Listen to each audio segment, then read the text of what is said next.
First up from Apex 2.0. Just love you guys. Listen to you all day at work. Thanks for being on us in a true sports channel. Apex, I appreciate that. Thank you so much for watching. From Mark Mulo, hey Tom, hope you're well. Who are your dark horse playoff teams this season? Another fine show. I don't think the Cardinals count anymore as a dark horse playoff team. They feel a little bit too much of a borderline front runner. I think that's a good name in there. I think the Raiders and Chargers are two, if they count as dark horse playoff teams. You could maybe throw Denver in there. That AFC West is going to, both Wests, NFC and AFC, are going to be really, really tough this year. From Nick Fury, 55, 3 opinions on the Seahawks performance against the Colts and what to expect against the Titans, be honest. Love the new offense with Russell Wilson. Great job there. Secondary was okay. I got some concerns still with the corners, but they played better than what I thought they were going to. Pass rush looked really good. That's a big deal for Seattle. Against the Titans, should be a win. Tennessee was terrible in week 1. Evan Scott, I know it's only been 1 week, but which rookie are you most concerned about? I do want to stick to just like the first round guys here. I am a little bit concerned about Trevor Lawrence not being utilized very well with Jacksonville. That's just a bit of a red flag for me. Other one-game rookies, I'm not worried about the receivers. I'm not worried about the corners, really. Let's see. We haven't, of course, seen Alex Leatherwood yet, at least as we film this. Caleb Farley's injuries are still a bit of a red flag for me. As I mentioned during the live draft show, I don't trust Kadarius Toney with Jason Garrett. I don't think Garrett's the right guy to maximize Toney. That is a big red flag. I think I got to mention the two injured guys, right? Rashad Bateman, Travis Etienne. Kind of brutal breaks early on for those two. From Flash Gamer Paval, I really want to know your opinion. Top 3 strongest schedules without the win percentage last season. I don't have them all memorized, unfortunately, Flash. Look, I think that if you're a bad team that was maybe a little bit better last year, you're going to have a tough time. So I think a team like Washington has a very tough schedule because they won the NFC East, have difficult cross-conference matchups. That's a tougher schedule than, say, the Cowboys, who get the third team. So I think Washington has a tough schedule. And then, honestly, pick an AFC West team. Probably the Raiders or Denver. Both those teams, very tough schedules this year. Zachary Lynn Borgen, what exactly went so wrong with Green Bay? Yes is my answer. Everything that could have gone wrong pretty much did for the Packers. That was a just brutal showing in week 1. Cornelius Smith, does OBJ not playing mean the Browns could trade him at some point? There it is. I don't think so. I was surprised that OBJ went from, he's going to be good to go week 1, tons of hype leading up to the season, to, he's inactive now. That is a red flag for me because Odell Beckham, at his age, should not be missing week 1, even coming off of an injury like he suffered. He was supposed to be back in time for week 1. That is a red flag. But trading him away in week 1, I think that's still a little bit unlikely.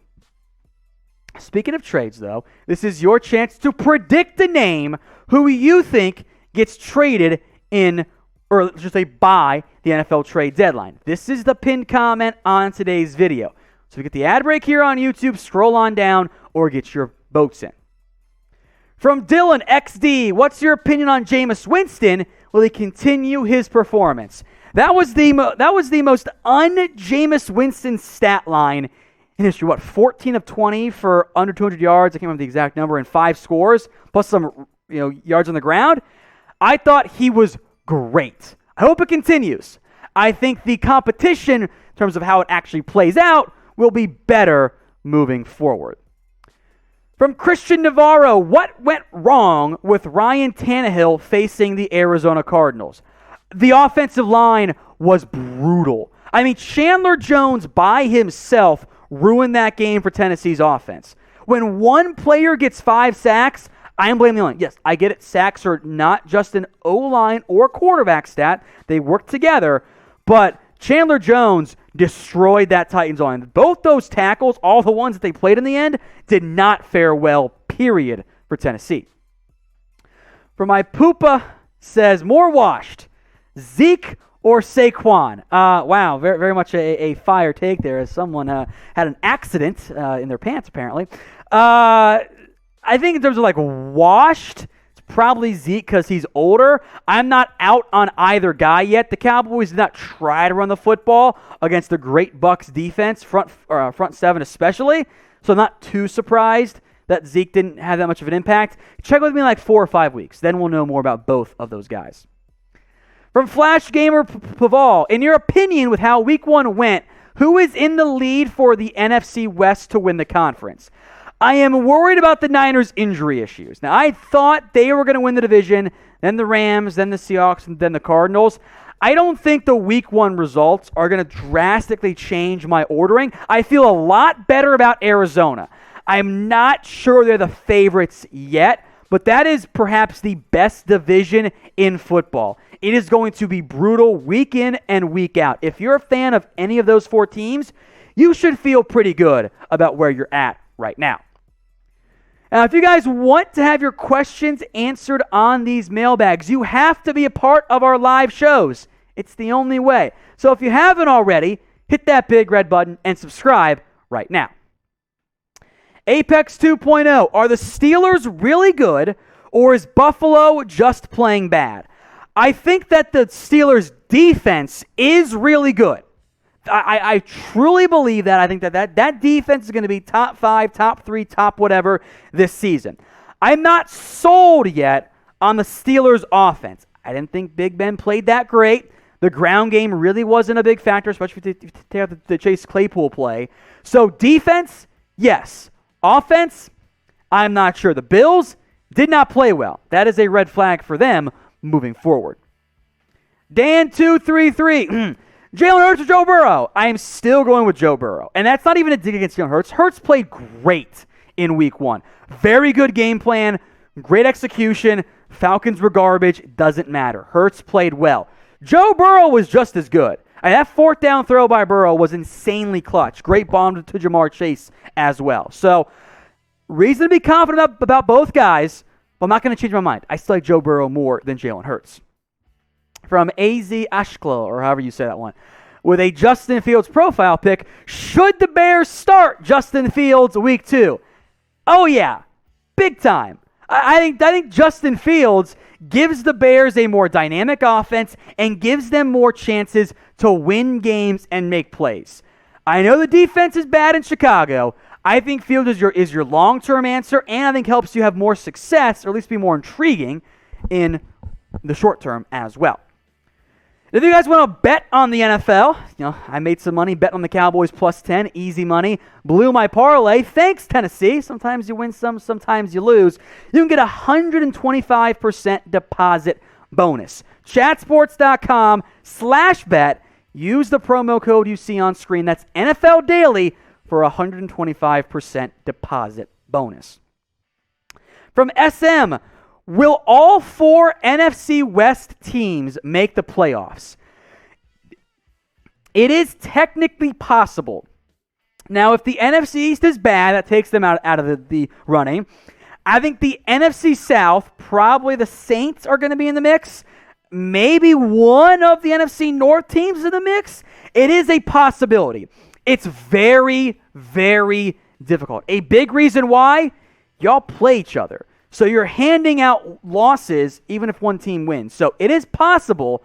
It would have to require the other NFC teams to be pretty damn bad to make it happen. So probably not. I would bet no, but it is at least a chance of it happening. Bradley Perry, can Teddy Bridgewater lead the Broncos to the playoffs? Offensive explosive with Hamler, Alberto, Judy. Well, not so much anymore. Melvin Gordon plus the D is good. I wouldn't overreact necessarily to a win over what I think is going to be a bad Giants team this year, but Bridgewater did look really good. If Teddy, and he did more than just game manage, if he can play efficient, turnover-free football with that defense and the playmakers he has, Denver's got a shot. I liked what I saw out of Denver in Week 1. Tough division with the Raiders, Chargers, and Chiefs all in there. I think 4 pretty solid teams. Denver can make a run, but I think they're an outsider for now. In fact, I would actually argue that Denver is one of the best sleeper teams right now. So with that in mind, get your votes in. Who is your top sleeper team this season? As Broncos fan Sam glares at me for that comment. I'm right. I don't know what to tell you. I think Denver's a great sleeper team. You can type in Broncos right now. Get your votes in for me right now in the comments section. Robert Bruce. Hello, Marshall. That's producer Marshall. Hello, Tom. With the Patriots probably fighting for the wild card spot with Miami, how big of a loss do you think that was? A big one. Now, it's not the end of the world, but I do think that it is a major impact for the Patriots. I think that could end up being a tiebreaker. So it puts the New England behind the 8 ball. Does not sink them yet because it is so early in the season. Elise Pin, if Aaron Rodgers requests a trade, what team would best fit for him? We also threw in hashtag Cowboys, to be clear, not Dallas. Look, Rodgers is not getting traded. This season, 0% chance. Next year, let's see what happens with your usual suspects. How does Denver fare this year? How do the Raiders fare this year? Those teams, and hell, maybe a Pittsburgh, super dark horse, all teams to keep an eye out for. Apex 2.0, is Andy Dalton worth trading for if an injury happens to your starting quarterback? If so, he can't be worth more than a 5th rounder. If you're trying to find a trade partner to replace your starting quarterback, you're probably already desperate, which would increase his value. Dalton is maybe the best backup quarterback in the NFL. He's not someone who's going to deliver you to the promised land, even if you're a contender. We saw it with the Dallas Cowboys last year. Yeah, the O-line was bad. Dalton wasn't elite either. So you can call the Bears. I don't know, though, if a trade in the end makes enough sense for any parties involved. It all depends on how Dalton's playing, how Fields look, and what injury actually happens to force him to have some trade interest. Shanav, how long will Judy be out and who replaces him? So I believe the timeline was 4 to 6 or 6 to 8 weeks. It's a high ankle sprain, so we'll generalize it here. Probably around 6 weeks is when you start to get Jerry Jeudy back. In the short term, you'll see Tim Patrick and you'll see KJ Hamler. Denver's 4 deep, apologies to Deontay Spencer, at receiver. So Denver will be okay. It is a pretty brutal injury, though, for Jeudy, who I thought was really going to have a big-time breakout year for Denver. Elijah Dennis, should the Dolphins be worried that Mike Gesicki was a no-show? Gesicki had, I think, no catches in this game against the Patriots. My answer is no, they should not be. Bill Belichick loves to take away what he thinks is your most important piece on offense. He took away Mike Gesicki.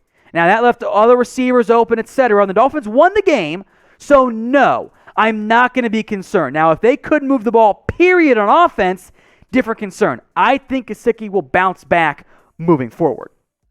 Now, Miami won in Week 1, but did your team pick up a win? Get your votes in for me. Type in Y for yes or type in N for no. Darkman, Tom, am I missing something? Did the NFL add a 7th playoff spot this year? Last year, actually. Yes, the NFL does have expanded playoff spots now. So, Darkman, you did miss something, unfortunately. It's all good, though. From Mad Productions, hi Tom, how are you? I'm good. Thank you and Mark for always asking.